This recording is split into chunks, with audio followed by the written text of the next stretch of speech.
காலை வேளையிலும் தேவன் நம் மத்தியிலே எழுந்தருளியிருக்கிறதுக்காய் நான் கர்த்தரை ஸ்தோத்திரிக்கிறேன்.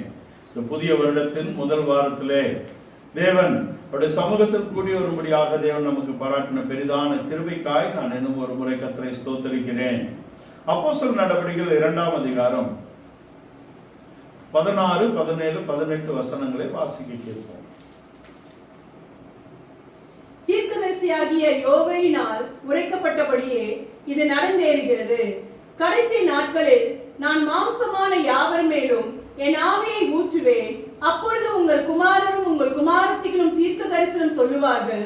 உங்கள் வாலிபர் தரிசனங்களை அடைவார்கள். உங்கள் மூப்பர் சொப்பனங்களை காண்பார்கள்.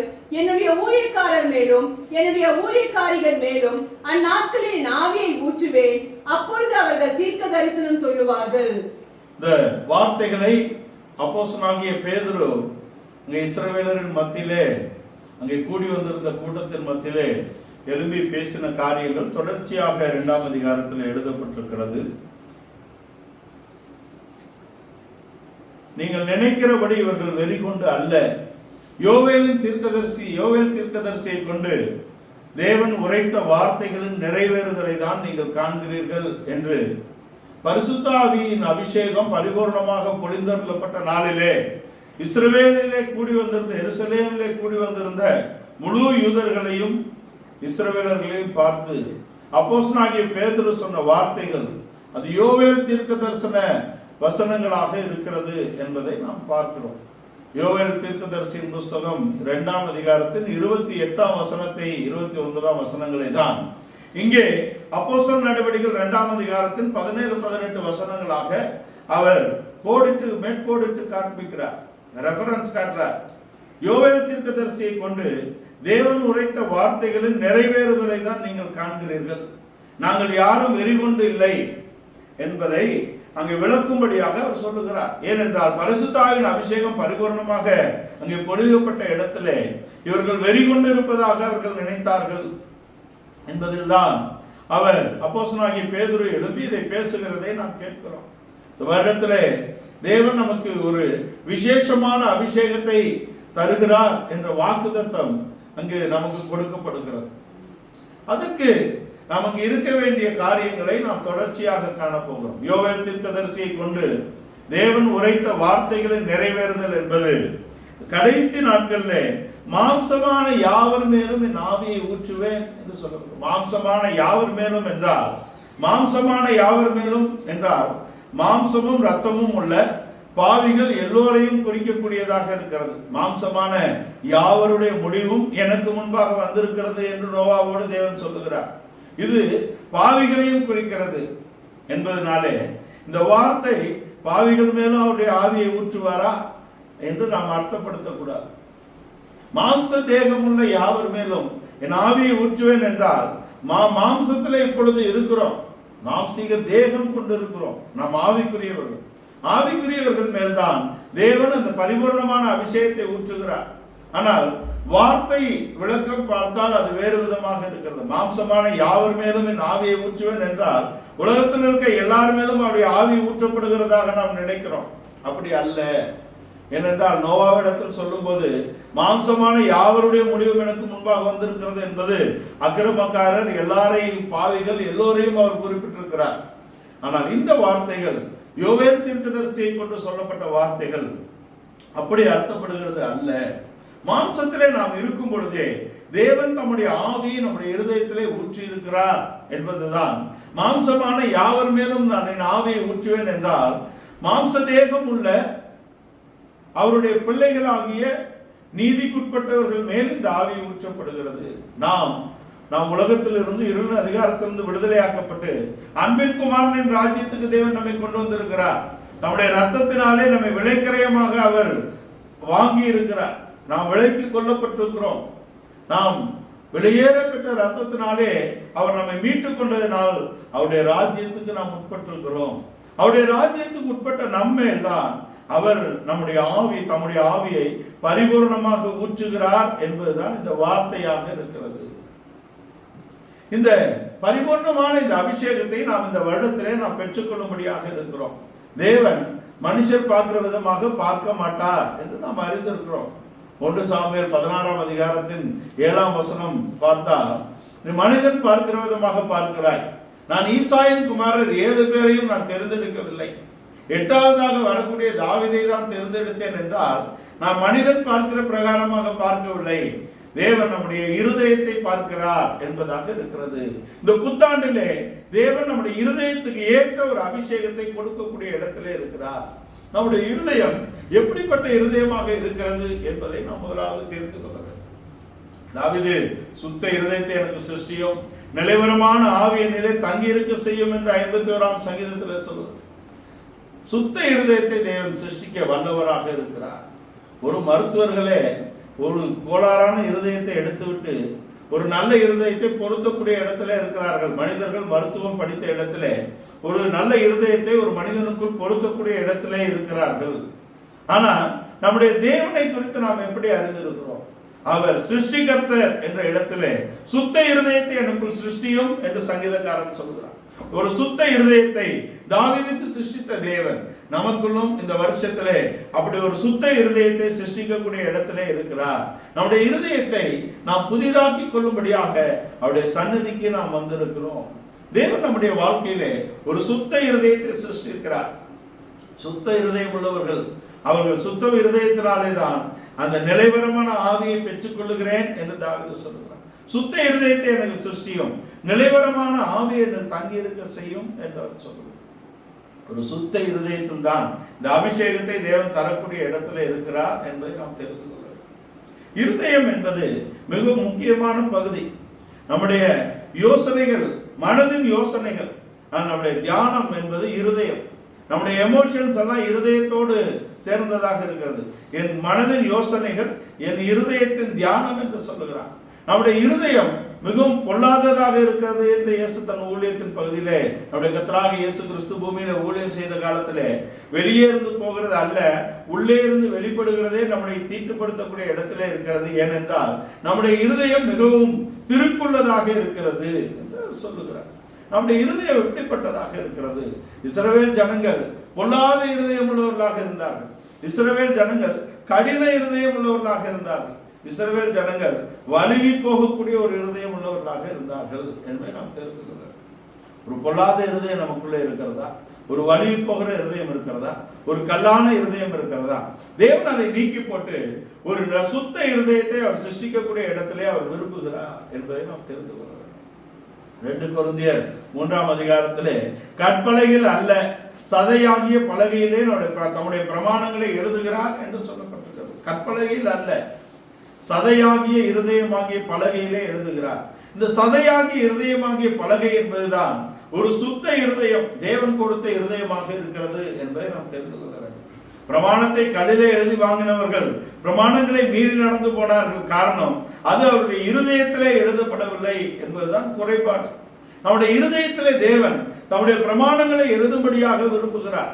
4ஆம் வசனம், 3ஆம் வசனம், 2 கொரிந்தியர் 3ஆம் அதிகாரத்தின் 3ஆம் வசனத்தை நாம் வாசிக்க கேட்போம். ஏனெனில் நீங்கள் எங்கள் ஊழியத்தினால் உண்டாகிய கிறிஸ்துவின் நிருபமாய் இருக்கிறீர்கள் என்று வெளியரங்கமாய் இருக்கிறது. அது மையினால் அல்ல, ஜீவனுள்ள தேவனுடைய ஆவியினாலும். ஜீவனுள்ள தேவனுடைய ஆவியினாலே, மையினாலே அல்ல, ஜீவனுள்ள தேவனுடைய ஆவியினாலேயும், கற்பலகைகளில் அல்ல, கற்பலகைகளில் அல்ல, இருதயங்களாகிய சதையான பலகையிலேயும் இருதயங்களாகிய சதையாகிய பலகையிலேயும் எழுதப்படுகிறது. அப்பொழுதுதான் நீங்களே கிறிஸ்துவின் நிருபமாக மாற முடியும். நீங்களே கிறிஸ்துவின் நிருபங்களாக இருக்கிறீர்கள். எங்கள் ஊழியத்தினால் உண்டாகிய கிறிஸ்துவின் நிருபமாக நீங்கள் இருக்கிறீர்கள் என்று அவர் புதிய ஏற்பாட்டு சபையை பார்த்து அங்கே கொரிந்து நிருபக்காரர் எழுதுகிறார். கொரிந்து சபைக்கு நீங்களே கிறிஸ்துவின் நிருபங்களாக, எங்கள் ஊழியத்தின் மூலமாக, எங்கள் ஜீவியத்தின் மூலமாக நாங்கள் எங்களுக்கு கிடைத்த கிறிஸ்துவின் நிருபங்களாக நீங்களே இருக்கிறீர்கள். காரணம், அது மையினாலே அல்ல, தேவனுடைய ஆவியினாலேயும், கற்பலகைகள் அல்ல, இருதயமாகிய சதையாகிய பலகையிலேயும் எழுதப்பட்டிருக்கிறது. இருதயமாகிய சதையாகிய பலகையிலே எழுதப்பட வேண்டும் என்றால் நீங்கள் ஒரு சுத்த இருதயத்தை நீங்கள் பெற்றுக்கொள்ள வேண்டும். ஒரு கடின இருதயமோ, ஒரு பொல்லாத இருதயமோ, ஒரு வழி போகக்கூடிய இருதயமோ நமக்கு இருக்குமானால் நாம் அதை பெற்றுக்கொள்ள முடியாது என்ற இடத்துல இருக்கிறது. ஒரு சுத்த இருதயத்தை நாம் கேட்க வேண்டும். நம்முடைய தேவன் சிருஷ்டிகர்த்தராக இருந்து ஒரு சுத்த இருதயத்தை நமக்கு சிருஷ்டிக்கும்படியாக இருக்கிறார். இந்த வருடத்திலே நாம் பொல்லாத இருதயத்தை நீக்கி போடுவோம். வழுவி போகக்கூடிய இருதயத்தை நீக்கி போடுவோம். கடின இருதயத்தை நீக்கி போடுவோம். இஸ்ரவேலர்கள் கடினப்படுத்தினது போல இந்த நாளிலே நாம் அவருடைய சத்தத்தை கேட்டோமாக நம்முடைய இருதயத்தை கடினப்படுத்த வேண்டாம் என்ற எச்சரிப்பு இருக்கிறது. எகிப்தியர்கள் தங்கள் இருதயத்தை கடினப்படுத்தினது போல நாம் நம்முடைய இருதயத்தை கடினப்படுத்த வேண்டாம் என்று பெலிஸ்தியர்கள் சொல்ல கேட்டிருக்கிறோம். அதனாலே இந்த வருடத்திலே தேவனுடைய பிரமாணங்களுக்கு விரோதமாக, தேவனுடைய சித்தத்துக்கு விரோதமாக, தேவன் நம்மேல் வைத்த அழைப்புக்கு விரோதமாக, தேவன் நமக்கு தந்த அபிஷேகத்துக்கு விரோதமாக இருக்கக்கூடிய கடின தன்மைகளை நாம் நீக்கி போடுவோம். அவரை விசுவாசியாதபடிக்கு வலிவு போகக்கூடிய இருதயத்தை நாம் நீக்கி போடுவோம். பொல்லாத இருதயத்தை நாம் நீக்கி போட்டு சுத்த இருதயத்தை எனக்கு தாரும் என்று அவரிடத்தில் கேட்போம். சுத்த இருதயத்தை எனக்கு தாரும் என்று தாவீது கேட்ட இடத்திலே அவர் சிருஷ்டிகர்த்தராக இருந்து அவனுக்கு ஒரு சுத்த இருதயத்தை தந்தார். ஒரு நிலைவரமான ஆவியை அவர்களை தங்கி இருக்கும்படியாக செய்தார். சுத்த இருதயத்தை நமக்கு சிருஷ்டிக்கிறார். நம்முடைய இருதயத்துக்கு ஏற்றாற்போல் நமக்கு இந்த புதிய வருஷத்திலே ஒரு அபிஷேகத்தை தேவன் தரக்கூடிய இடத்திலே இருக்கிறார். இருதயம் இருதயம் என்பது மிகவும் முக்கியமான ஒரு அவயவமாக இருக்கிறது. அது சுத்திகரிக்காவிட்டால் ரத்தம் சுத்திகரிக்கப்படாது. ரத்தம் சுத்திகரிக்கப்படவில்லை என்றால் நம்முடைய உடம்பு முழுவதும் நீல வண்ணமாக மாறி நாம் ஓன் பாய்சனிங், நம்முடைய ரத்தமே நம்மை கொல்லக்கூடிய இடத்துல இருக்கு. ரத்தத்திலே ஜீவன் இருக்கிறது. ஆனால் அந்த ஜீவன் கெட்டு போகக்கூடிய இடத்தில் இருந்தால் நாம் மரித்து விடுவோம். அதை சுத்திகரிக்கக்கூடிய இடத்துல இருதயம் இருக்கிறது. இது எழுத்தின்படி. ஆனால் ஆவிக்குரிய ரீதியிலே நம்முடைய இருதயம் எத்தகையதாக இருக்கிறது என்பதை நாம் தெரிந்து கொள்ள வேண்டும். ஆவிக்குரிய விஷயத்திலே இஸ்ரவேலருடைய இருதயம் பொல்லாத இருதயமாக இருக்கிறது. அவர்களுடைய இருதயம் கடின இருதயமாக இருந்திருக்கிறது. அவர்கள் இஸ்ரவேலின் தேவனை விட்டு வலிவு போகக்கூடிய இடத்திலே அவர்களுடைய இருதயம் வலிவு போகக்கூடிய ஒரு இருதயமாக இருக்கிறது. ஆனால் தாவீது சங்கீதக்காரன் சுத்த இருதயத்தை எனக்கு சிருஷ்டியும் என்று கேட்கிறார். இருதயம் என்பது மிகவும் முக்கியமான விஷயம். இங்கே சிம்சோனை குறித்து நாம் வேறு விதமாக படித்திருக்கிறோம். அது தேவனுடைய செயல் என்றெல்லாம் நாம் படித்திருக்கிறோம். ஆனால் சிம்சோனுடைய வாழ்க்கையிலே அவன் மகாபலனையும் அவன் பிரதிஷ்டையும் இழந்து போகிறதுக்கு காரணம் அவன் தன் இருதயத்தை வெளிப்படுத்தினதாக இருக்கிறது. அவன் சரீர பிரகாரமாக தெலீலாளோடு சேர்ந்து இருந்தான் என்பதும் அவன் இருதயபூர்வமாக உண்மையாக இல்லை என்பதும் அங்கே தெலீலாளுடைய வார்த்தைகளாக இருக்கிறது. உன் இருதயம் என்னோடு இசையாது இருக்க நீ என்னை அன்பு கூறுகிறேன் என்று எப்படி சொல்லுகிறாய் என்ற வார்த்தைகள் அது சிம்சோனை துளைக்கக்கூடிய இடத்திலே, சிம்சோனை உடைக்கக்கூடிய இடத்திலே இருந்து அவன் தேவ ரகசியத்தை அங்கு தெலீலாளுக்கு வெளிப்படுத்தி விட்டான் என்பதாக இருக்கிறது. தேவனுடைய நோக்க அழைப்புக்கு விரோதமாக, தேவனுடைய அபிஷேகத்துக்கு விரோதமாக சென்றவர்களுடைய பட்டியலிலே சிம்சோன் வருவதற்கு காரணம் அவன் தன் இருதயத்தை தெலீலாளுக்கு வெளிப்படுத்தினதாக இருக்கிறது. இங்கே வேதத்திலே தூங்கினவர்களின் பட்டியலிலே சிம்சோன் வருகிறார். தெலீலாளின் மடியிலே தூங்கினார். யோனா கப்பலிலே அடித்தளத்திலே தூங்கினார் என்று தூங்கக்கூடியவர்களுடைய பட்டியலிலே இவர் வந்திருக்கிறார். தெலீலாளின் மடியிலே அவன் தூங்கினாலும் கூட அவன் தன் இருதயத்தை வெளிப்படுத்தாதபடிக்கு காத்து கொண்டான். பெலிஸ்தியர்கள் அவன் மேல் வரும்போதெல்லாம் உதறி போட்டு எழுந்து போகக்கூடிய இடத்திலே அவன் உண்மையை மறைத்து வந்தான். ஆனால் உன் இருதயம் என்னோடு இசையாது இருக்க என்ற இடத்தில் அவன் பிடிப்பட்டு தன் இருதயத்தை தெலீலாளுக்கு வெளிப்படுத்தி விட்டான். தெலீலாளுக்கு அவன் இருதயத்தை வெளிப்படுத்தினதினாலே, தேவ ரகசியத்தை தேவனோடு அவன் பண்ண பிரதிஷ்டையை அவன் வெளிப்படுத்தினதினாலே அங்கே அவனுடைய வாழ்வு எப்படி ஆனது என்பதை நாம் அறிகிறோம். இருதயம் என்னோடு இசையாது இருக்க நீ என்னில் அன்பு கூறுகிறாய் என்று எப்படி சொல்லலாம் என்ற வார்த்தை உண்மையுள்ள வார்த்தையாக இருக்கிறது. அதில் தான் அவன் பிடிபட்டு போனான்.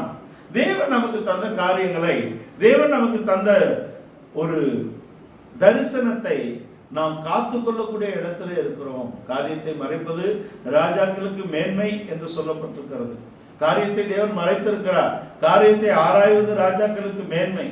ஆனால் காரியத்தை நாம் மறைத்து வைக்கக்கூடிய இடத்துல இருக்கிறோம். எசேக்கியா ராஜா எல்லாவற்றையும் சத்துருக்களுக்கு திறந்து காட்டினதினால்தான் அங்கே யூதர்கள் பாபிலோனுக்கு அடிமைகளாக போகக்கூடிய இடத்துல இருக்கிறது. நாம் நம்முடைய காரியங்களை, தேவன் நமக்கு கொடுத்த தரிசனங்களை, தேவன் நமக்கு கொடுத்த சத்தியங்களை நாம் ரகசியமாக காக்கக்கூடிய இடத்துல நமக்கு ஒரு அழைப்பு இருக்கிறது. கடந்த காலங்களிலே நாம் ஒருவேளை நம்பி அநேகருக்கு அதை வெளிப்படுத்தி நாம் அதனாலே துரோகங்களை பார்த்திருக்கலாம். நம்முடைய அழைப்பிலே, நம்முடைய ஊழியத்திலே, நம்முடைய வாழ்க்கையிலே தேவன் நமக்கு தந்தவைகளை பரிபூர்ணமாக வெளிப்படுத்தி அதனாலே நாம் பிரச்சனைகளுக்குள்ளாக போன வருடமாகவே இருக்கட்டும். இந்த வருடத்திலே தேவன் நமக்கு வெளிப்படுத்தினவைகளை காத்து கொள்ளக்கூடிய இடத்திலே இருக்க வேண்டும். எசேக்கியா எல்லாவற்றையும் திறந்து காண்பித்தான். எசேயாங்கிறது வந்து கேட்கிறார், என்னத்தெல்லாம்? எல்லாவற்றையும் காட்டினேன். எல்லாவற்றையும் காட்டினாயா? உன் நிமித்தம் உன் சந்ததிகள் முழுவதையும் அவன் கட்டி பாபிலோனுக்கு கொண்டு போய் விடுகிறான் என்பதாக இருக்கிறது. அதனாலே நம்முடைய வாழ்க்கையில எவைகளை நாம் வெளிப்படுத்த வேண்டும், சத்துருக்களுக்கு முழுவதும் வெளிப்படுத்தி காட்டக்கூடாது என்பதாக இருக்கிறது. யூதாசை இயேசு ஒரு காலமும் சத்துருவாக நினைக்கவில்லை, சிநேகிதனே என்றுதான் சொன்னார்.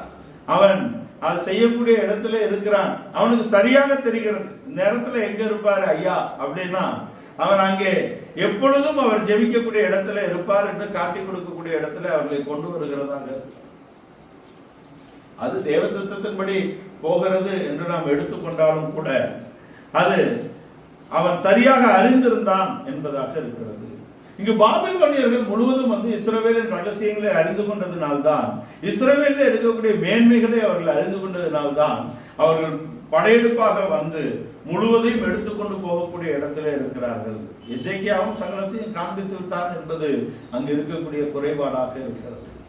இங்கே சிம்சோன் தன் இருதயத்தை திறந்து காண்பித்ததினால்தான் பெலிஸ்தியர்கள் அவனை கட்டி கொண்டு போய் விட்டார்கள்.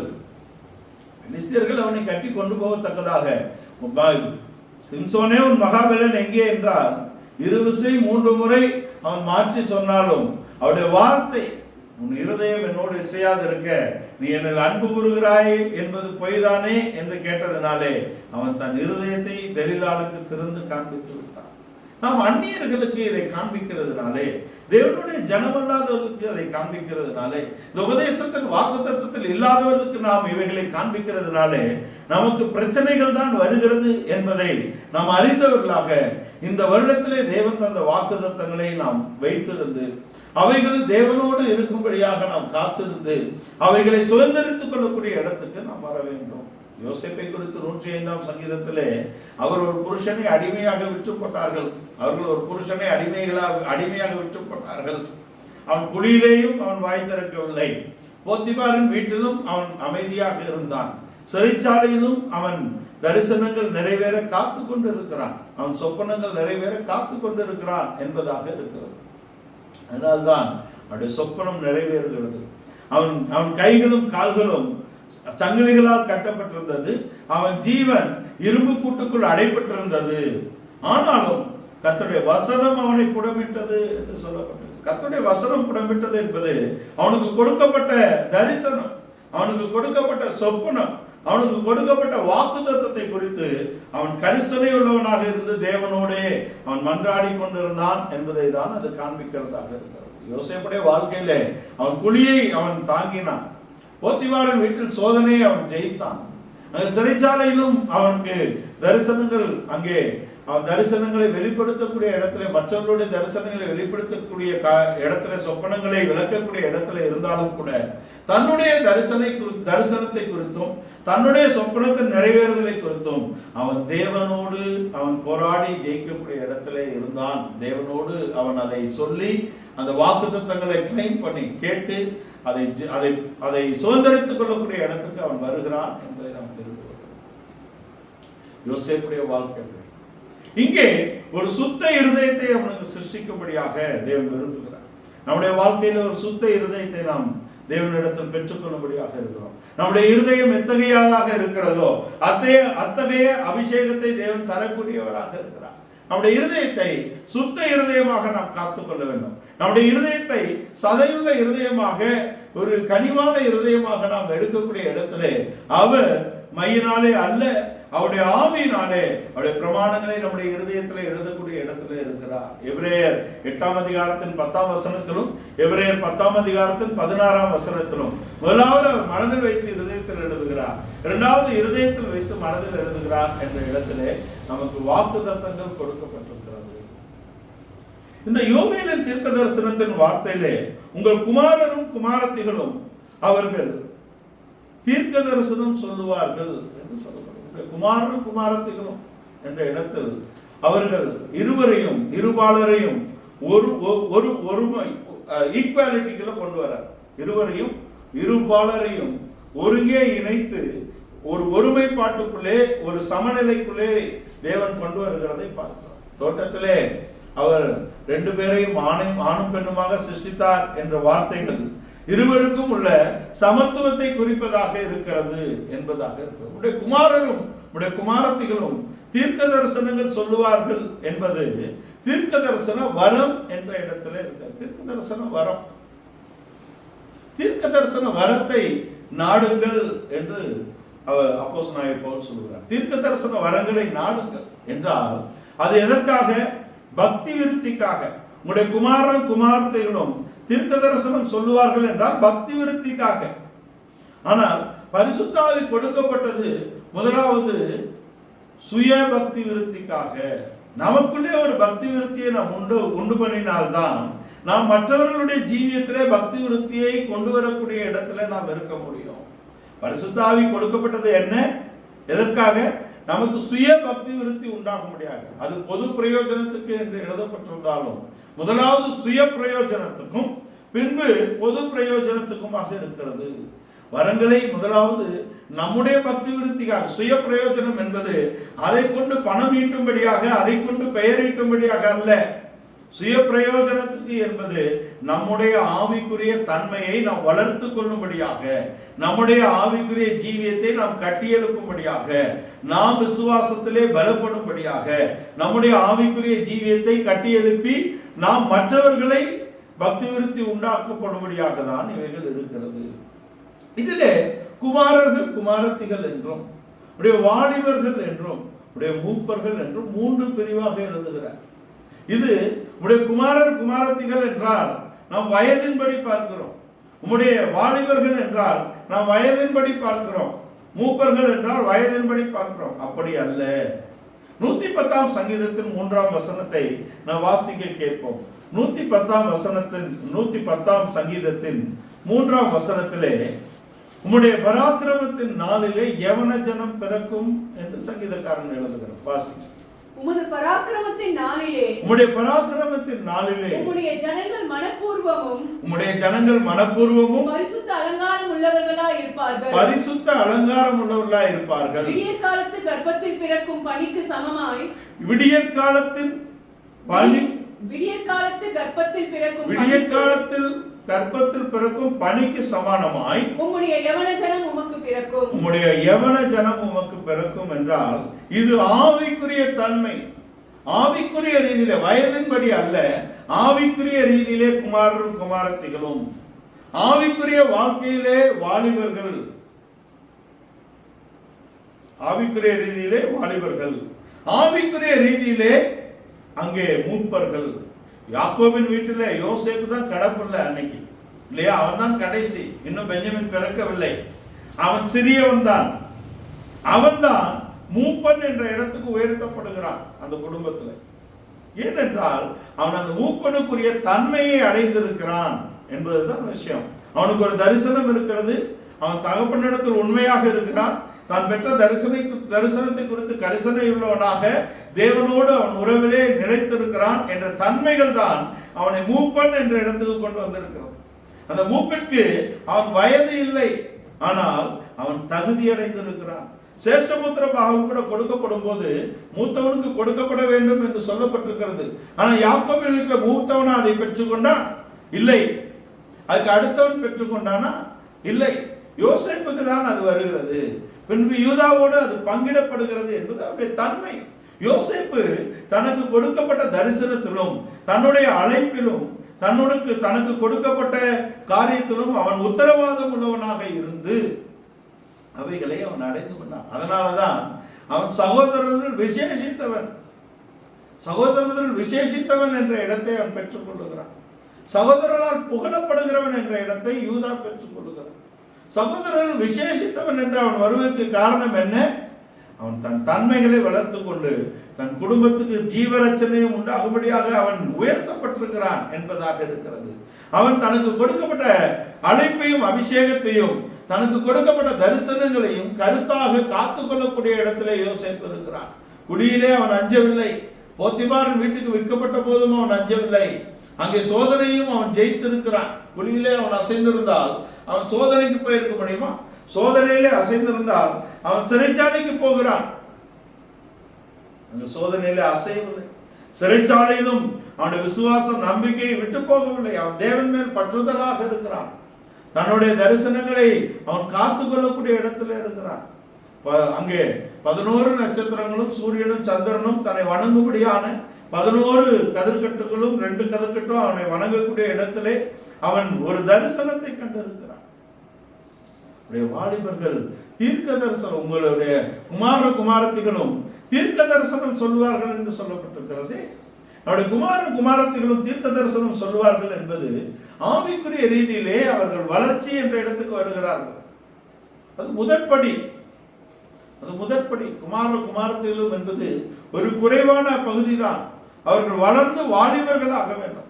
இந்த குமாரனும் குமாரத்திகளும் என்ற ஆவிக்குரிய நிலை என்பது அவர்கள் தீர்க்க தரிசனம் சொல்ல வேண்டும் என்றால் தங்களுடைய ஆவிக்குரிய வாழ்க்கையை அவர்கள் கட்டி எழுப்பி மற்றவர்களை ஆவிக்குரிய ரீதியிலே கட்டி எழுப்பக்கூடிய இடத்துல இருக்க வேண்டும். இது தீர்க்க தரிசன வரத்தை குறிக்கிறதாக இருக்கிறது. இரண்டையும் குழப்பிக் கொள்ளக்கூடாது. அடுத்த வசனத்திலே பார்த்தால், உங்கள் ஊழியர்கள், என்னுடைய ஊழியர்கள் மேலும் என்னுடைய ஊழியக்காரிகள் மேலும் அந்நாட்களில் என் ஆவியை ஊற்றுவேன், அப்பொழுது அவர்கள் தீர்க்க தரிசனம் சொல்வார்கள். இது வேறு, அது வேறு. இது தீர்க்க தரிசன உத்தியோகம். 18ஆம் அப்போஸ்தலர் நடவடிக்கைகள் 2ஆம் அதிகாரத்தில் 18ஆம் வசனத்தில் சொல்லப்பட்டது என்பது தீர்க்க தரிசன உத்தியோகம், ஆபீஸ் ஆஃப் a prophet. ஆனால் 17ஆம் அதிகாரத்திலே உங்களுடைய குமார குமாரத்திகளும் தீர்க்க தரிசனம் சொல்வார்கள் என்பது தீர்க்க தரிசன வரம், gift of prophecy. The gift of prophecy என்பது தீர்க்க தரிசன வரம் என்பது ஆவிக்குரிய வாழ்க்கையை நாம் கட்டி எழுப்புவதற்காக அது கொடுக்கப்பட்டிருக்கிறது. ஆனால் தீர்க்க தரிசன உத்தியோகம் என்பது கிறிஸ்துவின் பரிபூரணத்தை சபைக்கு போதிக்கும்படியாக கொடுக்கப்பட்டிருக்கிறது. தேவன் உலக தோற்றத்துக்கு முன்பாக மறைக்கப்பட்டதை தம்முடைய அப்போஸ்தல தீர்க்கதரிசிகளுக்கு அவர் வெளிப்படுத்தி இருக்கிறார். அப்போஸ்தலர்கள் தேவனுடைய விஸ்டம், தேவனுடைய ஞானம் என்பதை சபைக்கு கொண்டு வருகிறார்கள். இங்கே தீர்க்கதரிசிகள் நாலேஜ், அறிவை கொண்டு வருகிறார்கள். போதகர்கள் புத்தி, அண்டர்ஸ்டாண்டிங் என்ற இடத்துல அதை கொண்டு வருகிறார்கள். வெளிப்படுத்தின விசேஷம் 19ஆம் அதிகாரத்தின் 10ஆம் வசனத்திலே கிறிஸ்துவை பற்றிய சாட்சி தீர்க்க தரிசனத்தின் வரமாக இருக்கிறது, தீர்க்க தரிசனத்தின் உத்தியோகமாக இருக்கிறது. கிறிஸ்துவை பற்றிய சாட்சி தீர்க்க தரிசன உத்தியோகமாக இருக்கிறது என்றால், கிறிஸ்துவை பற்றிய சாட்சி, கிறிஸ்துவுக்கு சாட்சி என்று 2 பக்கம் இருக்கிறது. கிறிஸ்துவுக்கு சாட்சிகளாக இருப்பது என்பது வேறு, கிறிஸ்துவை பற்றிய சாட்சியாக இருப்பது என்பது வேறு. கிறிஸ்துவுக்கு சாட்சிகளாக நாம் வாழுகிறோம், அது கிறிஸ்துவை வெளிப்படுத்தக்கூடிய இடத்துல. கிறிஸ்துவை பற்றிய சாட்சி என்பது அவரை குறித்த போதனையாக இருக்கிறது என்பதை நாம் தெரிந்து கொள்ளலாம். கிறிஸ்துவை பற்றிய உபதேசங்கள் தான் நம்மை அவருடைய மகிமையை அடைந்து கொள்வதற்கு நம்மை தகுதிப்படுத்துகிறதாக இருக்கிறது. 2 தெசலோனிக்கேயர் 2ஆம் அதிகாரத்தின் 14ஆம் வசனத்திலே எங்கள் சுவிசேஷத்தினாலே நீங்கள் கிறிஸ்துவின் மகிமையை அடைந்து கொள்ள முடியும் என்று அப்போஸ்தலனாகிய பவுல் கொண்டு வருகிறார். ஆனால் தீர்க்க தரிசனத்தின் வரம் என்பது அது சபையை அங்கே பலப்படுத்தும்படியாக, மனவாட்டியை தைரியப்படுத்தும்படியாக, ஆவிக்குரிய வாழ்க்கையை நாம் ஸ்திரப்படுத்தும்படியாக, நாம் பலப்பட்ட பின்பு மற்றவர்களை நாம் ஸ்திரப்பட்ட பின்பு மற்றவர்களை பலப்படுத்த வேண்டும் என்பதாக இருக்கிறது. ஸ்திரப்படுத்தும், நாம் பலப்பட்ட பின்பு மற்றவர்களை ஸ்திரப்படுத்த வேண்டும் என்பதாக இருக்கிறது. இது சுய பிரயோஜனத்துக்காகவும் இருக்கிறது, பொது பிரயோஜனத்துக்காகவும் இருக்கிறது என்பதை நாம் தெரிந்து. அடுத்தாற் போல உங்கள் வாலிபர்கள் தரிசனங்களை அடைவார்கள் என்று சொல்லப்படுகிறது. வாலிபர்கள், உங்கள் வாலிபர்கள் தரிசனங்களை அடைவார்கள் என்பது ஆவிக்குரிய ரீதியிலே, நாம் வயதை வைத்து கொண்டு வரவில்லை, ஆவிக்குரிய ரீதியிலே வாலிபர்கள் என்பவர்கள் தரிசனங்களை காண்பார்கள். குமாரர் குமாரத்தி என்ற இடத்தை தாண்டி நாம் ஆவிக்குரிய ரீதியிலே வளரும் போது வளர்ந்தவர்களுக்கு தான் இந்த தரிசனங்கள் கொடுக்கப்படுகிறது, சொப்பனங்கள், தரிசனங்கள் கொடுக்கப்படுகிறது என்பதை நாம் தெரிந்து கொள்ள வேண்டும். இஸ்ரவேலில் இருந்து இங்கே யூதா வாலிபர்களை அவர்கள் எழுத்தின்படி வாலிபர்கள் தான், அவர்களை அடிமையாக பாபிலோனுக்கு கொண்டு போய் விட்டார்கள். அவர்களுடைய ஆவிக்குரிய வளர்ச்சி என்பது அவர்கள் தரிசனங்களை சொப்பனங்களை விளக்கக்கூடிய இடத்திலே தானியேல் இருந்தார் என்பதை நாம் அறிந்திருக்கிறோம். அதற்கு காரணம் ராஜாவின் போஜனத்தினாலும் ராஜாவின் பானத்தினாலும் தங்களை தீட்டுப்படுத்துவது இல்லை என்று தேவனுக்காக வைராக்கியம் கொண்டிருக்கிறார்கள். வயிற்றுக்கு போஜனமும் போஜனத்துக்கு வயிறும் ஏற்கும், தேவன் இதையும் அதையும் ஒழிய பண்ணுவார் என்று வேதம் நமக்கு சொல்லுது. ஏனென்றால் தேவனுடைய ஆவி, தேவனுடைய ராஜ்யம் என்பது புசிப்பும் குடிப்பும் அல்ல, அது பரிசுத்த ஆவியினால் நமக்கு கிடைக்கக்கூடிய சமாதானமாக இருக்கிறது என்பதை நாம் தெரியும். தேவனுடைய ராஜ்யம் என்பது புசிப்பும் குடிப்பும் அல்ல, அது பரிசுத்த ஆவியினால் நமக்கு கிடைக்கக்கூடிய சமாதானம் என்ற இடத்திலே இருக்கிறது. இவர்கள் ராஜாவின் போஜனத்தினாலும் ராஜாவின் பானத்தினாலும் எங்களை தீட்டுப்படுத்துவதில்லை என்று அவர்கள் முடிவு பண்ணி கொண்டார்கள், தீர்மானம் பண்ணி கொண்டார்கள். 10 நாள் எங்களை சோதித்து பாரும் என்று சொல்கிறார்கள். 10 நாள் எங்களை சோதித்து பாரும். சோதனை என்பது 10 நாள், உபதிரவம் என்பது 10 நாள், பாடுகள் என்பது 10 நாள். ஆனால் யோபு சொல்கிறார், நீ சோதித்த பின்பு நான் பொன்னாக விளங்குவேன் என்று சொல்கிறார். யாக்கோபு எழுதும்போது சொல்லுகிறார், சோதனை சகிக்கிற மனுஷன் பாக்கியவான், அவன் உத்தமன் என்று விளங்கின பின்பு.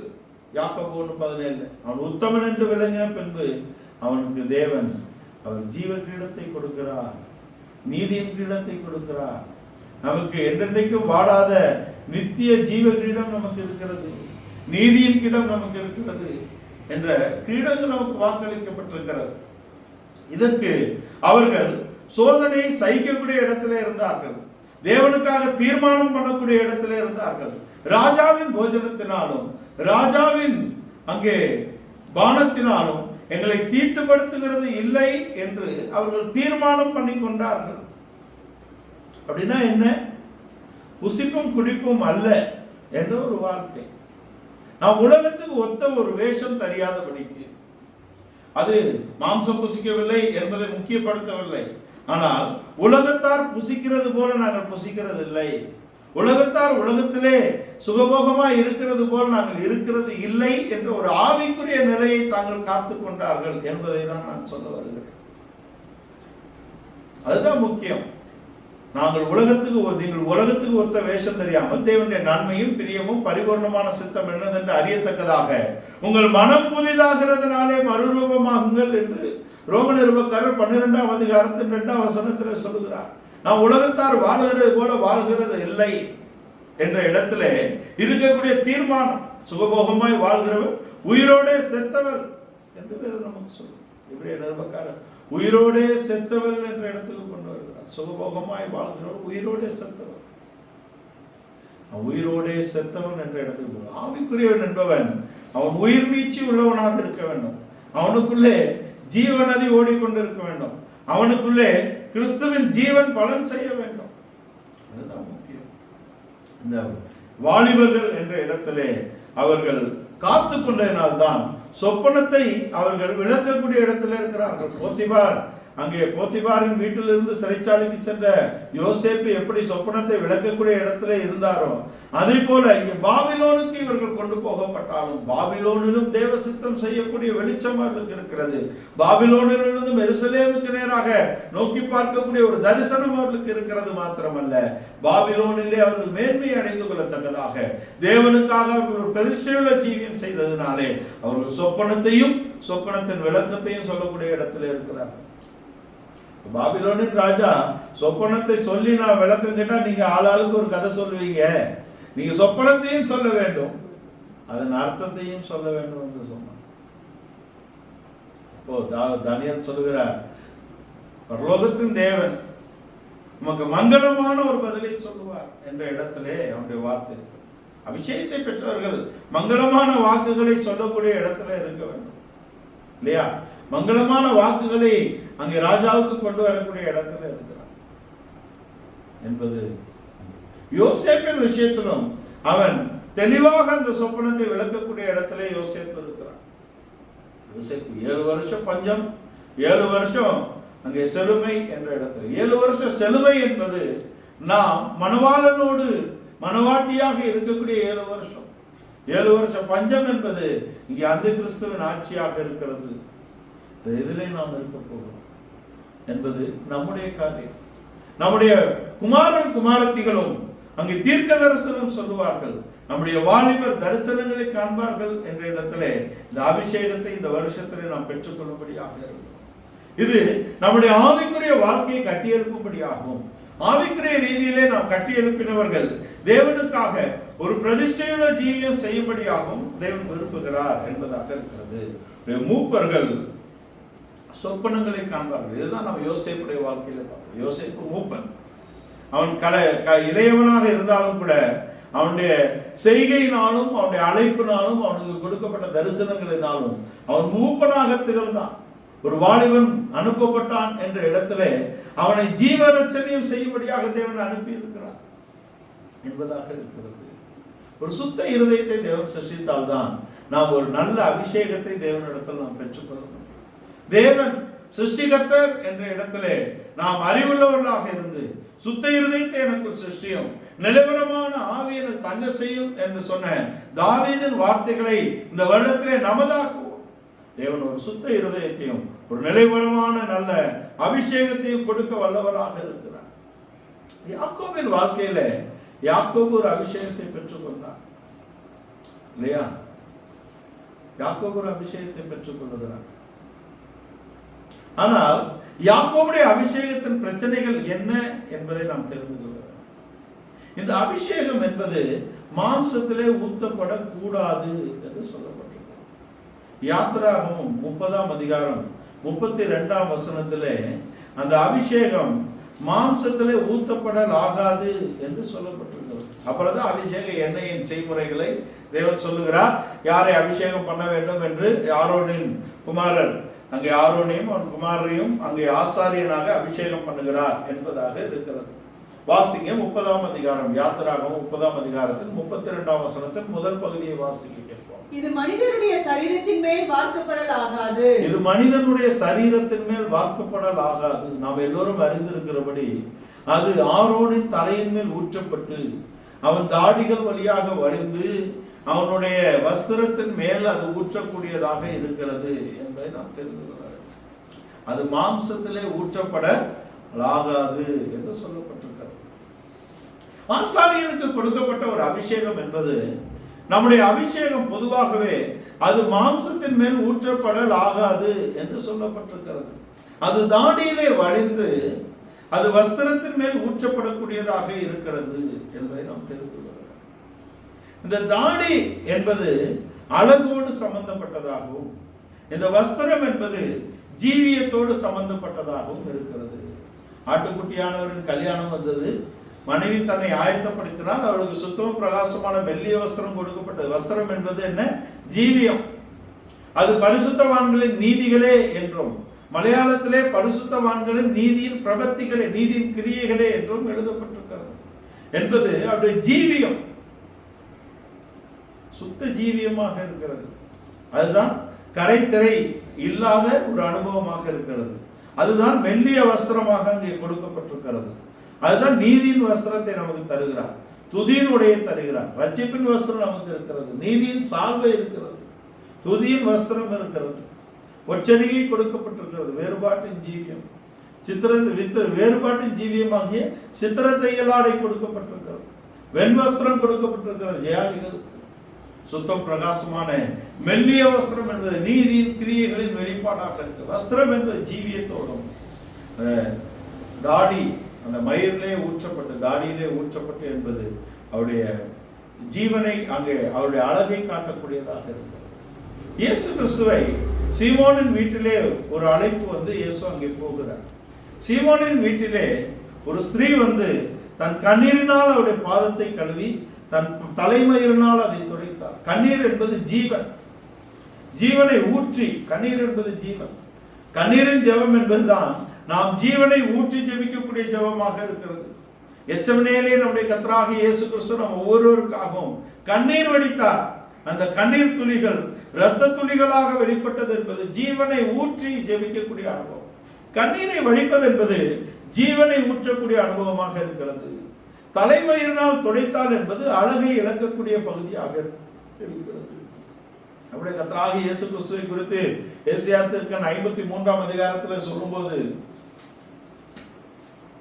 அவர் அடிக்கப்படும் ஆடை போல, ஜீவன் மயிர் கத்தரிக்கப்படும் ஆட்டை போல என்பது அழகு.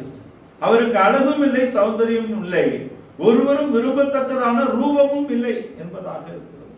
ஒரு ஆசாரியன் தன் அழகையும் தன் ஜீவனையும் தேவனுக்கு ஒப்பு கொடுக்கப்பட்ட இடத்துல இருப்பதுதான் அவனுடைய அபிஷேகத்தின் மேன்மையான பகுதியாக இருக்கிறது. அந்த அபிஷேகம் மாம்சத்திலே ஊற்றப்படக்கூடாது, தலையிலே ஊற்றப்பட்டது அவன் தாடியின் வழியாக வழியக்கூடிய ஒரு அனுபவம் இருக்கிறது என்பது. மயிர் என்பது அழகோடு சேர்க்கப்படுகிறது. அந்த ஆடு மயிர் கத்தரிக்கிறவனுக்கு முன்பாக சத்தமிடாத ஆடு என்றால் அது தன் அழகையும் தன் சுகத்தையும் இழக்கக்கூடிய இடத்துல இருக்கிறது. கம்ஃபர்ட், அதுக்கு குளிராம இருக்கிறதுக்கு தான் அந்த மயிர் வேண்டும் இல்லையா? அது அழகாக இருக்க வேண்டும் என்றால் அது அந்த மயிரோடு அழகாக இருக்கும். ஆட்டுக்குட்டி, செம்மறி ஆடுகள், அதன் மயிர் என்பது அழகாகவும் மயிர் என்பது அதுக்கு சுகம் கொடுக்கக்கூடிய இடத்திலும் இருக்கிறது. தன் சுகத்தையும் தன் அழகையும் இழக்கக்கூடிய இடத்தில் தான் அந்த அபிஷேகம் கொடுக்கப்படுகிறது. நம்முடைய கர்த்தராகிய இயேசு கிறிஸ்து அவர் ஆசாரியனாக பூமியிலே வந்தார். அவர் வந்து அப்போஸ்தலனாக வந்து ஊழியம் செய்து ஆசாரியனாக உயர்த்தப்பட்டிருக்கிறார் என்ற இடத்திலே அவருக்கு அழகும் இல்லை, சௌந்தரியம் இல்லை என்பது மாத்திரமல்ல, அவர் ஜீவனையும் நமக்காக தந்திருக்கிறார். அடிக்கப்படும் ஆடு போல என்பது அவர் ஜீவனை நமக்கு கொடுத்ததாகவும், மயிர் கத்தரிக்கப்படும் ஆடு என்பது அவர் தன்னுடைய அழகையும் சுகத்தையும் இழந்ததையும் காண்பிக்கக்கூடியதாக இருக்கிறது. ஆசாரியன் என்பவன் அவன் அழகுக்கு முக்கியத்துவம் கொடுக்காதபடிக்கு அதை அழகையும் அவன் ஜீவனையும் தேவனுக்கு ஒப்பு கொடுக்கப்பட்ட இடத்துல இருக்கிறான் என்பதுதான் அங்க நசரேய விரதம் என்ற இடத்துல கொண்டு வரப்பட்டது. நசரேயர்கள் அவர்கள் அழகை அவர்கள் விரும்பும். என்னுடைய நசரேயர் பாலிலும் வெண்மை, அது ஆவிக்குரிய பகுதியை தான் சொல்கிறார். பாலிலும் வெண்மை, மழையிலும் பரிசுத்தம், அங்கே இந்திர நீளத்திலும் நீளம், அங்கே பவளத்திலும் சிகப்பு என்ற நான்கும் ஆவிக்குரிய பக்கம் என்னுடைய நசரேயர் என்று அவர் சொல்லக்கூடிய பக்கமாக இருக்கிறது. ஆனால் நசரேயர்கள் தங்கள் அழகை இழக்கக்கூடிய, தேவனுக்காக இழக்கக்கூடிய இடத்துல இருக்கிறார்கள். அவன் உறவுகள் எல்லாவற்றையும் இழந்த இடத்துல இருக்கிறான். யாருக்காகவும் அவன் கீறி கொள்ளக்கூடாது, முடியை கத்தரிக்க கூடாது என்ற பிரதிஷ்டையின் ஜீவியமாக இருக்கிறது. அதுதான் பவுல் அப்போஸ்தலன் சொல்லும்போது சொல்லுகிறார், நாங்கள் மரணத்தையும் உங்களுக்கு ஜீவனை வெளிப்படுத்துகிறோம். நாங்கள் மரணத்தை சுமந்து தெரிகிறோம், உங்கள் பக்கத்தில் ஜீவனை வெளிப்படுத்துகிறோம் என்று கொண்டு வருகிறார். மரணத்தின் சாயல் என்ற இடத்துல தங்களை நிறுத்தி ஜீவனை வெளிப்படுத்தக்கூடிய இடத்திலே ஜனங்களை நிறுத்துகிறார் என்பதாக இருக்கிறது. அங்கே இது ஒரு பிரதிஷ்டையின் ஜீவியம். இதைதான் அவர்கள் அங்கே வெளிப்படுத்துகிறார்கள். தானியேல் சகோதரர்கள் அழகும் இல்லை, சௌந்தரியமும் இல்லை என்ற பிரதிஷ்டையின் வெளிப்பாடாக தான் ராஜாவின் போஜனம், ராஜாவின் பானத்தினாலே தங்களை தீட்டுப்படுத்தவில்லை. அதுதான் சோதனை சகிக்கக்கூடிய இடத்திலே அவர்களுக்கு பலத்தை தந்தது. அக்னியின் உக்கிரம் அவர்களை அவிக்க முடியவில்லை, சிங்கங்கள் அவர்களை பட்சிக்க முடியவில்லை என்ற இடத்திலே இருக்கிறதாக இருக்கிறது. இப்படிப்பட்ட ஒரு அபிஷேகத்தை நாம் பெற்றுக்கொள்ள வேண்டும் என்றால் நாம் அதை மாம்சத்திலே பெற்றுக்கொள்ள முடியாது. இதற்கு உதாரணமாக தான் நாம் இங்கே யாக்கோபுடைய வாழ்க்கையை எடுத்துக்கொள்கிறோம். 32ஆம் அதிகாரத்திலே யாக்கோபுடைய வாழ்க்கை என்பது அவன் துரிதமாக அவசரப்பட்டு அந்த அபிஷேகத்தை வாங்கக்கூடிய இடத்துல இருக்கிறான். ஏனென்றால் அவனுடைய சூழ்நிலை அப்படி இருக்கிறது. அங்கே அவனுடைய சூழ்நிலை அவனுக்கு நெருக்கமாக இருக்கிறது. பின்னாடி லாபான் விரட்டிட்டு வராரு, முன்னிருந்து அங்கே ஏசா வருகிறதாக சொல்லப்படுகிறது. ஒரு இக்கட்டான சூழ்நிலையிலே அவன் இருக்கிறான். அந்த 32ஆம் அதிகாரத்தின் முந்தின பகுதியிலே அவன் தேவதூதர்களின் சேனையை அவன் காண்கிறான். தேவதூதர்களின் சேனையை அவன் கண்டு அந்த இடத்துக்கு மக்னாயிம் என்று பெயரிடுகிறான். 32ஆம் அதிகாரம் என்பது மக்னாயிம் தொடங்கி பெனியேல் வரைக்கும் இருக்கிறது. தேவனுடைய முகத்தை கண்டு அந்த இடத்துக்கு பெனியேல் என்று பெயரிடுகிறான் இல்லையா? மக்னாயிம் தொடங்கி பெனியேல் என்ற ஒரு அனுபவத்துக்குள் அவன் வருகிறான். ஆனாலும் அவனுடைய அபிஷேகம் யாக்கோபு என்ற இடத்தில் தான் இருக்கிறது. அவனுடைய அனுபவம் யாக்கோபு என்ற இடத்திலிருந்து அது மாறாததாக இருக்கிறது. அவனுடைய இருதயம் மாறவில்லை, அவனுடைய சுபாவம் மாறவில்லை. ஆனால் அவன் பலவந்தம் பண்ணி அந்த அபிஷேகத்தை பெற்று விட்டான். அதுதான் அவனுடைய பிரச்சனை. அங்கே அண்ணன் நெருக்கின உடனே அவன் தன் சுபாவத்தை காண்பிக்கிறான். முதல்ல வேலைக்காரிகளே அவன் பிள்ளைகளை நிறுத்து, அடுத்து லேயால நிறுத்து, கடைசியா அவனுக்கு பிரியமான ராகேலை நிறுத்துகிறான். அவன் தன்மையை காண்பிக்கிறான். ஆவிக்குரியவர்கள் இன்னும் மாம்சத்துக்குரியவர்களைப் போலவே நாம் கிரியை செய்யக்கூடிய இடத்தில் இருந்தால் நம்முடைய அபிஷேகம் எத்தகையது, அது எவ்வளவு ஆபத்தானது என்பதை நாம் தெரிந்து கொள்ள வேண்டும். தேவனுடைய ஆலோசனை அவன் கேட்கும்படியாக இல்லையே. அவன் தன் சுய இஷ்டத்தின்படிதான் இத அவங்கள ஃபாலோ பண்றான். முதலாவது வேலைக்காரிகளை நிறுத்துகிறான், பிள்ளைகளை நிறுத்துகிறான் என்பது அவன் இன்னும் மாறவில்லை என்பதை காட்டுகிறது. ஆனால் போராடி அபிஷேகத்தை பெற்று விட்டான். நீ இஸ்ரவேல் என்று சொல்லிட்டு அவனை ஆசீர்வதித்து விட்டு போயிட்டார். இங்கே உண்மையாகவே அவன் அபிஷேகத்தை பெற்று ஆசீர்வதிக்கப்பட்டிருந்தால் 35ஆம் அதிகாரத்தில் மீண்டும் வந்து தேவனே தோன்றி அவனை நீ இஸ்ரவேல் என்று சொல்ல வேண்டிய அவசியம் என்ன? அப்படி ஒரு அவசியம் வந்திருக்கார். இங்கு அவன் மாறவில்லை என்பதாக இருக்கிறது. வெளியில் தேவனை பார்த்தான், உண்மைதான். அதுக்கு அடுத்த அதிகாரத்தில் 33:10 அண்ணனையும் கூட சத்ருவையும் கூட அவன் தேவனுடைய முகத்தை காண்பது போல இருக்கிறது என்று சுபாவத்தை வெளிப்படுத்தி விட்டான். ஆனால் அவனுடைய இருதயம் இன்னும் முழுவதுமாக மாறவில்லை என்பதாக இருக்கிறது. ஏன் மாறல அப்படின்னா 33:10 அவங்க அண்ணனை சத்ருவை கூட தேவனை போல காணக்கூடிய தெய்வீக தன்மையை கூட வெளிப்படுத்தி விட்டான். இஸ்ரவேலாக மாறிவிட்டான். போராடி அந்த அபிஷேகத்தை பெற்று விட்டான். அங்கே மக்னாயிமில் தொடங்கி இங்க பெனியேல் என்ற அனுபவத்துக்கு வந்து விட்டான். அது மாத்திரம் போதுமா? இன்னும் மேல் ஒருபடி போகிறான். சத்துருக்களை சிநேகிக்கக்கூடிய கிறிஸ்துவின் தன்மையை காண்பிக்கிறான். ஏசாவை கண்டது தேவனுடைய முகத்தை காண்கிறது போல இருக்கிறது என்று சொல்லுகிறான் 33:10. ஆனால் 33:17 சுக்கத்திலே கூடாரம் போடுகிறான்.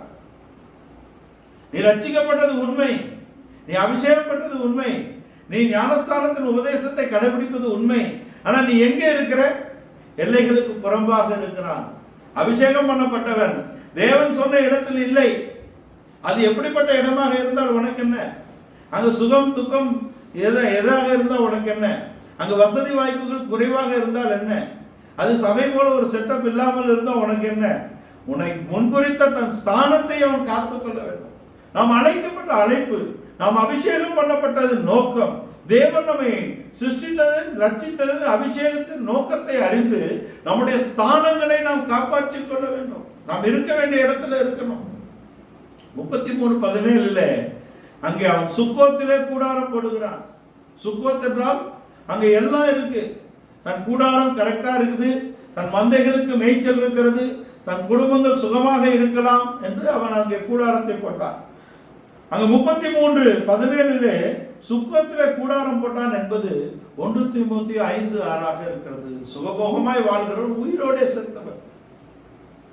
அங்கே அவன் மரித்த நிலவரத்துக்கு போகிறான். அதுதான் பிரச்சனை.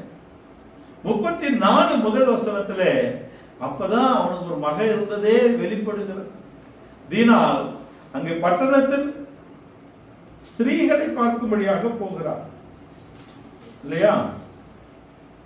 லேயாள் யாக்கோபுக்கு பெற்ற குமாரத்தி ஆகிய தீனால் தேசத்து பெண்களை பார்க்க புறப்பட்டார். தேசத்தின் ஆண்களை அல்ல, தேசத்தின் பெண்களை பார்க்க புறப்பட்டார். அவளுக்கு வந்து ஆபத்தை பாருங்க. ஆவிக்குரியவர்கள் தங்களுடைய போக்கையும் வரத்தையும் தங்களுடைய இருக்கக்கூடிய இடத்தையும் நாம் அறிந்து இருக்க வேண்டும். அது தேவனுக்கு உட்பட்ட, தேவன் நம்மை வைத்த ஸ்தானத்திலே இருக்க வேண்டும். நமக்கு தகுதியான இடங்களுக்கு போக்கும் வருத்தமாக இருக்க வேண்டும். நம்முடைய போக்கையும் நம்முடைய வரத்தையும் தேவன் காக்கக்கூடிய இடத்துல இருக்கிறார். தேவன் எப்போதும் நம்மோட இருக்கிறார் என்ற இடத்திலே நம் போக்கும் வரத்தும் நாம் ஜாக்கிரதையாக இருக்க வேண்டும். எத்தகைய இடத்துக்கு போகிறோம் வருகிறோம், நாம் எத்தகைய ஜீவியம் ஜீவிக்கிறோம் என்பதை நாம் கருத்துள்ளவர்களாக இருக்க வேண்டும். தேசத்தின் பெண்களை பார்க்க போனார் என்றுதான் எழுதப்பட்டிருக்கிறது. தேசத்தின் பெண்களை பார்க்க போன இடத்தில் தான் அவளுக்கு சீகேமினால் ஒரு ஆபத்து வந்திருக்கிறது. ஏன் இந்த ஆபத்து யாக்கோபுக்கு வர வேண்டும்? ஏனென்றால் அவன் அந்த அபிஷேகத்தை பெற்ற போது பரிபூர்ணமாக அவன் இஸ்ரவேலாக மாறக்கூடிய இடத்துல இல்லை. ஒரு அவசரத்திலே வாங்கியிருக்கிறான். லாபானுடைய நெருக்கடி, ஏசா எதிர்த்து வருகிறான் என்ற பயம், அன்றைக்கு போராடியே வாங்க வேண்டும் என்ற இடத்துல அந்த அபிஷேகத்தை பெற்றிருக்கிறானே தவிர அவன் உண்மையாக அந்த அபிஷேகத்துக்குரியவனாக மாறவில்லை. அவனுடைய இருதயம் யாக்கோபாகவே இருக்கிறது.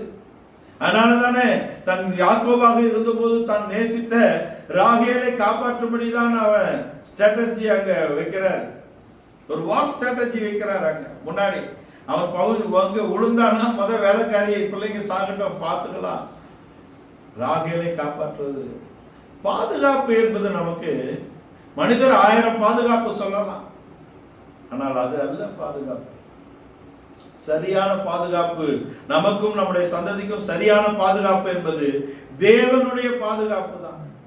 தேவன் நமக்கு தந்த அபிஷேகம் தான் நம்மை நடத்தக்கூடிய இடத்துல இருக்கும். 1000 பேர் 1000 ஆலோசனைகள் சொல்லுவார்கள், அது அல்ல. அது நம்மை ஆபத்தில் கொண்டு போய்விடும். இவன் சுக்கோத்தில் கூடாரம் போட்டதுனாலே அங்க அவனுடைய மகளை தூக்கிட்டு போனது மாத்திரமல்ல, அவன் குமாரரும் கொலைபாதகராக போனார்கள். 4 காரியம் அவருடைய குமாரனுடைய வாழ்க்கையில வெளிப்படுகிறது. அந்த 34ஆம் அதிகாரத்தின் 13ஆம் வசனத்திலே அவர்கள் வஞ்சகமாக நடக்கிறார்கள், வஞ்சகமான மறுமொழியை கொடுக்கிறார்கள். அவருடைய குமாரனுடைய வாழ்க்கையில சிமியோனுடைய வாழ்க்கையில வஞ்சகம் அவன் வாயிலிருந்து வெளிப்பட்டு விட்டது. 25ஆம் அதிகாரத்திலே துணிகரமாக அவர்கள் போய் அங்கே காரியத்தை நடப்பிக்கிறார்கள். 29ஆம் அதிகாரத்திலே கொள்ளையிட்டார்கள்.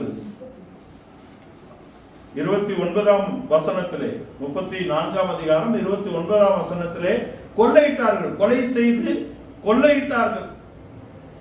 30ஆம் வசனத்திலே 34ஆம் அதிகாரம் 30ஆம் வசனத்திலே யாக்கோபின் வாசனையை கெடுத்து போட்டார்கள். மொத்தம் போச்சு.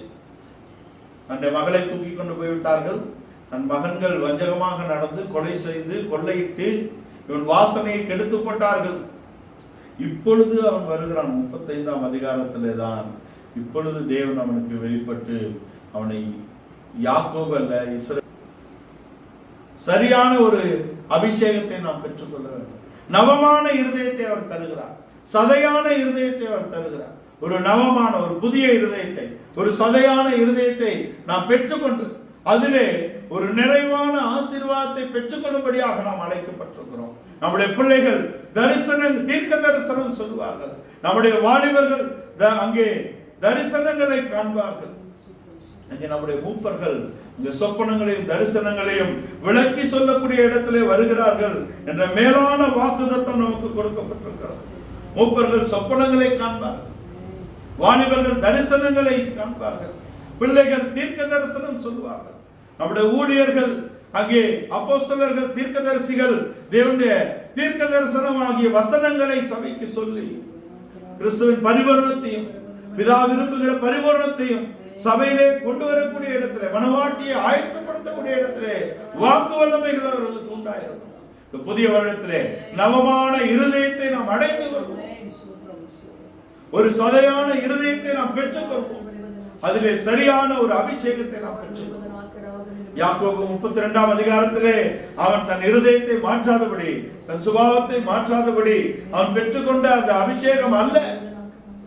அதனாலே அவனுடைய காரியங்கள் மாறவில்லை. அவன் சுக்கோத்திலே கூடாரம் போட்டான். அவன் மகளுக்கு ஒரு ஆபத்து வந்தது. தன் எதிரியாகிய, தன் சத்துருவாகிய ஏசாவை, தன் சகோதரனை அவன் தேவனை காண்கிறது போல கண்டான் என்று சொன்னாலும் முழுவதுமான ஒரு உள்ளான மாற்றம் இல்லாததினாலே அவனுக்கு, அவனுடைய வாழ்க்கையில், அவனுடைய குடும்பத்தில் மிகப்பெரிய இழப்புகள் வந்தது. அவன் குமாரத்துக்கு வந்த ஆபத்து மாத்திரம் அல்ல, அவனுடைய குமாரர் வஞ்சகமாக பேசி கொலை செய்து கொள்ளையிட்டு அங்கே அவனுடைய வாசனையை கெடுக்கப்பட்டான். இப்பொழுது தேவன் இரக்கமுள்ளவராக இருக்கிறார். ஏல்பெத்தேல் என்ற இடத்திலே அவனுக்கு ஒரு பரிபூர்ணமான அபிஷேகம் கொடுக்கப்படுகிறது. நீ யாக்கோபு, இனி நீ யாக்கோபு எனப்படாமல் இஸ்ரவேல் எனப்படுவாய் என்று அவனை இஸ்ரவேலாக மாற்றி இருக்கிறது என்ற இடத்துக்கு இந்த நாளிலே, இந்த புதிய வருஷத்திலே தேவன் சுத்த இருதயத்தை நமக்குள்ளே சிருஷ்டிக்கட்டும். ஒரு நிலைவரமான ஆவியை நமக்கு தங்க செய்யட்டும். அதுக்கு நாம் ஒப்பு கொடுப்போம். இந்த நாளிலே, இந்த வருஷத்தை தேவன் நம்மளுக்கு ஒரு புதிய அபிஷேகத்தின் நிறைவினால் நிரப்பும்படியாக சுத்த இருதயத்தை நாம் பெற்றுக்கொள்வோம். ஒரு பொல்லாத இருதயம், கடின இருதயம், வழி போகக்கூடிய இருதயம் இஸ்ரவேல் ஜனங்களை போல நமக்கு வேண்டாம். சுத்த இருதயத்தை சிருஷ்டி, நிலைவரமான ஆவியினர் தங்க. நம்முடைய குமாரர் தீர்க்க தரிசனங்கள் சொல்லட்டும். நம்முடைய வாலிப தரிசனங்களை சொல்லட்டும். நம்முடைய மூப்பர் சொப்பனங்களை காணட்டும். அதற்கு வளர்ச்சியை நாம் அடைந்து கொள்வோம். நம் ஆவிக்குரிய வளர்ச்சி நாம் அடைந்து கொள்ளும்படியாக தேவன் விரும்புகிறார். அதுக்கேற்ற வசனங்களும் உபதேசங்களும் நமக்கு கொடுக்கப்பட்டிருக்கிறது. நம்முடைய அப்போஸ்தலர்கள் அதுக்கேற்ற உபதேசங்களை சபைக்கு கொண்டு வரக்கூடிய இடத்திலே இருக்கிறார். நம்முடைய தீர்க்கதரிசிகள் கிறிஸ்துவை வெளிப்படுத்தக்கூடிய இடத்திலே இருக்கிறார். நம்முடைய போதகர்களுக்கு அதை அண்டர்ஸ்டாண்டிங் புரிதல் என்ற இடத்துக்கு கொண்டு வரக்கூடிய கிருபை அளிக்கப்பட்டிருக்கிறதுக்காக நாம் கர்த்தரை சோதர சோதர சோதர சோதர